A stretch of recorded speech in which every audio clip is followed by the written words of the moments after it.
ada kritik sedikit Pak JA. Ada Kajati Pak yang dalam raker itu ngomong pakai bahasa Sunda. Ganti Pak itu. Kita ini Indonesia Pak. Jadi orang takut kalau ngomong pakai bahasa Sunda, ntar orang takut Pak ngomong apa dan sebagainya itu Pak. Aduh Pak, ayah wae.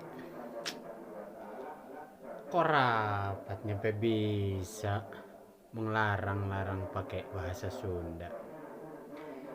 Bahasa Sunda, bahasa Indonesia sama aja Pak.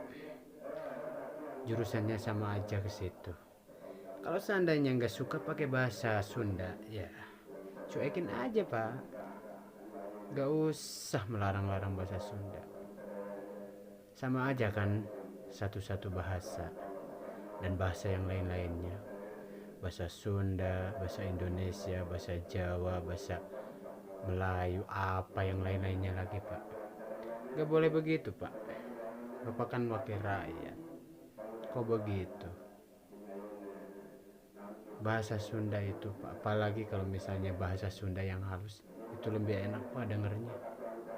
Bahasa Sunda yang halus bisa, kalau misalnya kita bisa menghargai sama orang yang lebih dewasa dari kita,